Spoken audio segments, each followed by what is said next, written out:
Hola a todos, mi nombre es Sara Montoya Estrada, pertenezco al programa de Panadería, Pastelería y Repostería y como trabajo final de esta asignatura decidí realizar un yogur natural. Para preparar el yogur voy a necesitar 1 litro de leche entera y 200 gramos de kumis. De forma opcional podemos agregar azúcar o cualquier edulcorante artificial. En una ollita voy a poner a calentar el litro de leche hasta que alcance una temperatura de 40 grados centígrados aproximadamente. No se puede dejar hervir la leche. Cuando la leche alcance la temperatura, voy a agregar el kumis y revuelvo. Entonces ya bajé la leche del fogón, le puse el kumis y ahora voy a revolver.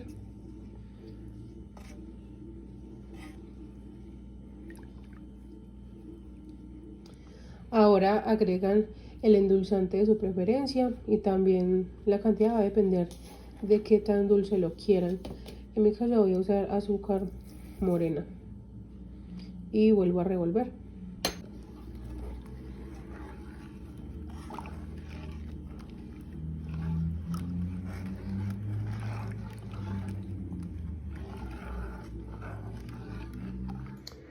Bueno, ahora esta mezcla la vamos a tapar y la vamos a dejar por 12 horas en un lugar cálido. En mi caso yo la voy a poner dentro del horno. Ya puse la preparación dentro del horno, ahora lo voy a cerrar y lo voy a dejar ahí por al menos 12 horas para que ocurra pues como todo su proceso de fermentación. Ya pasaron más de 12 horas, entonces ya voy a sacar el producto del horno. Ya pasadas las 12 horas, el producto tiene esta textura, ya pasó su proceso de fermentación y ahora lo voy a colocar en un recipiente para después ponerlo en refrigeración. Ya coloqué el producto final en estos dos envases y ahora los voy a meter a refrigeración. Bueno, dando respuesta a la primera pregunta, yo diría que la temperatura es el principal factor de deterioro que podría ser representativo en este tipo de producto como es el yogur. ¿Por qué? Porque si ese alimento se encuentra almacenado en temperaturas entre los rangos de 5 y 65 grados centígrados, es muy propenso al crecimiento de bacterias que pueden desencadenar algunos tipos de enfermedades transmitidas por alimentos. Bueno, ahora cuando preguntan qué microorganismo suele presentarse y cómo cambian sus características organolépticas en el deterioro. Bueno, en cuanto a los microorganismos, se dice que en ese tipo de alimentos, cuando están mal almacenados o hay una mala manipulación de este producto, puede haber presencia de formas esporuladas que hayan resistido el tratamiento térmico en la preparación del producto. Por ejemplo, las bacterias de los géneros Bacillus o Clostridium. También puede haber una presencia de mohos, levaduras y bacterias patógenas. Y en el caso de que se produzca una contaminación accidental de la leche tras el tratamiento térmico.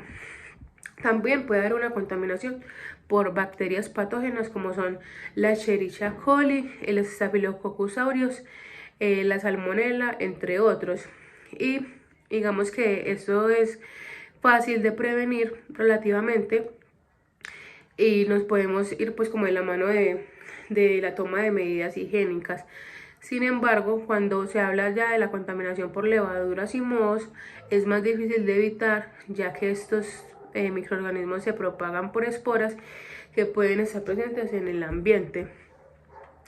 Entonces, pues como que ese tipo de contaminación está relacionada con malas prácticas de manufactura, como son el lavado inadecuado de manos, el contacto con alimentos contaminados, una mala higiene personal y un almacenamiento a temperaturas inadecuadas, como lo mencionaba anteriormente. Y si esto se produce, pues como que cambios organolépticos pueden haber en el producto, puede haber un deterioro de su textura y puede que el alimento empiece a tener un olor y un sabor rancio, muy desagradable para cualquier consumidor. Bueno, ¿cuál es el método de conservación que se aplicaría de mejor manera al producto y por qué? Yo diría que el método más indicado para conservar ese tipo de productos es definitivamente la refrigeración. ¿Por qué? Porque es un derivado lácteo y los productos lácteos están dentro de la clasificación de alimentos perecederos o de alto riesgo en salud pública, y eso hace que se descompongan fácilmente. También, pues los yogures son elaborados a base de cultivos lácticos que necesitan mantener su cadena de frío dentro de los 0 a los 4 o 5 grados centígrados para que mantengan su nivel nutricional. Digamos que esta temperatura no destruye los microorganismos como tal, pero sí impide que estos se reproduzcan. Y digamos que en este caso no sería indicado el tipo de conservación como es la congelación, ya que el producto perdería sus características organolépticas y nutricionales. Bueno, ahora la respuesta a la pregunta de qué tipo de fermentación se lleva a cabo y cómo, y cuáles son los subproductos y o cambios en el producto que se generarán por la fermentación. Bueno, el tipo de fermentación que se da o que se utiliza para la producción de yogur es la fermentación ácido láctica o fermentación láctica. Este tipo de fermentación se da cuando bacterias con la capacidad de producir NAD oxidado interactúan con un sustrato que le brinda piruvato derivado de la glucosa. Este es capaz de producir NAD reducido y lactato que se transformará desde los dos piruvatos obtenidos.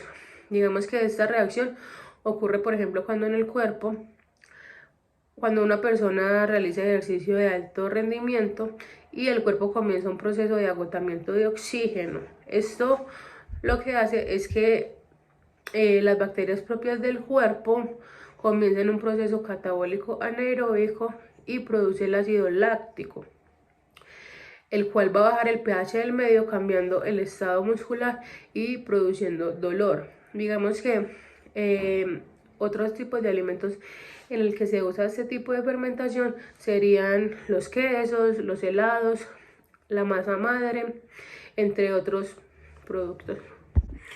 Bueno, en el caso de la producción de yogur, las dos bacterias empleadas para fermentar la leche serían la Streptococcus thermophilus y la Lactobacillus de la subespecie Bulgaricus.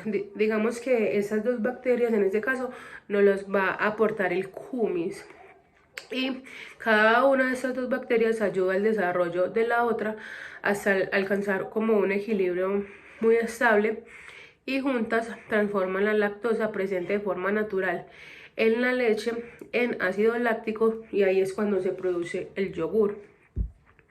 Digamos que a medida que estas dos bacterias crecen, ambas cepas bacterianas consumen la lactosa presente de forma natural en la leche y la transforman en ácido láctico. Cuanta más lactosa se convierta en el ácido láctico, más ácida se vuelve la leche. Digamos que una vez esta leche se vuelve lo suficientemente ácida, las caseínas, que serían las proteínas que se encuentran de forma natural en la leche, comienzan a agruparse, lo que cambia la consistencia de la leche para formar una sustancia más espesa que conocemos como yogur. Estas cepas bacterianas en el yogur en realidad previenen el crecimiento de otros tipos de bacterias que normalmente dañarían la leche. Por eso, digamos que la fermentación también podría ser otra forma de conservación. Bueno, otra pregunta es, ¿qué tipo de composiciones entre dispersiones, soluciones y suspensiones se crean en el producto y en qué momento? Digamos porque para la producción de yogur tenemos tanto una fase dispersante como una fase dispersa, por lo que se dice que el yogur es una dispersión de tipo coloide. Un coloide es una dispersión sólida en líquido. En este caso, la fase dispersante sería la leche y la fase dispersa es el cumis. Entonces, ¿en qué momento se produce esto? En el momento en que, después de calentar la leche, agregamos el cumis a esta. ¿Qué características organolépticas genera eso en el producto? La leche es un producto líquido. Cuando pasa por este proceso de fermentación va a haber un cambio de consistencia, va a ser una consistencia más gruesa y también va a ser un producto que lo podemos considerar como viscoso. Bueno, la última pregunta es ¿qué función cumplen los ingredientes en la elaboración y qué aportan a las características del producto final? Bueno, el primer ingrediente es el kumis. El kumis es un producto que contiene las bacterias Lactobacillus bulgaricus y Streptococcus thermophilus, y en este caso es lo que usamos como cultivo, como mencionaba anteriormente, y es el kumis el que va a hacer que el producto logre su fermentación. Ya que va a hacer que la leche se acidifique y se coagulen las proteínas de la leche, que digamos que la proteína sería principalmente la caseína, y ahí es cuando se forma la textura característica del yogur. El otro ingrediente es la leche. Pues como sabemos, el yogur es un derivado lácteo, por lo que si no hay leche no hay yogur, y el yogur se da por la fermentación de la leche. Además, digamos que la leche y el kumis son muy ricos a nivel nutricional, ya que son una muy buena fuente de calcio, de proteína de origen animal, fósforo, vitamina D, grasas, entre otros. Y el kumis, principalmente por su carga microbiana, le aporta probióticos al yogur, los cuales son muy beneficiosos para la flora intestinal, por ende para la salud en general. Digamos que el último ingrediente que yo utilicé en este caso fue el azúcar, y pues el azúcar netamente, pues por la cantidad que utilicé, solamente aportó pues como algo de sabor, aunque si se hubiera puesto en altas concentraciones o si pues en otros tipos de porcentajes también podría favorecer la conservación del producto. Después de unas horas de refrigeración, así es como queda la textura del producto final.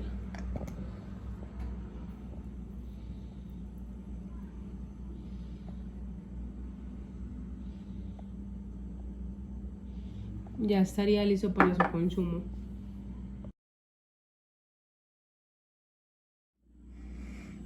La conclusión general sería que una vez que la leche se ha convertido en yogur y tenemos el sabor y la textura deseada, debemos de tener el proceso de fermentación del yogur.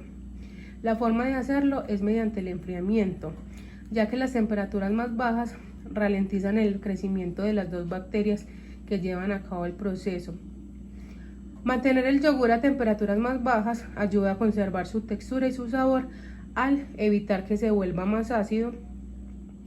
El yogur es un producto que todos podemos elaborar muy fácilmente en nuestro hogar, y a pesar de que sea un alimento perecedero, es de muy fácil conservación y no necesitamos como algún equipo especial para hacerlo. Es un alimento con alto valor nutricional, el cual es ideal consumirlo diariamente, principalmente por su contenido de calcio y proteína de origen animal. Diríamos que la ventaja principal que tiene preparar el yogur de forma casera es que podemos controlar tanto la cantidad y la calidad de los ingredientes utilizados, principalmente el contenido de azúcares.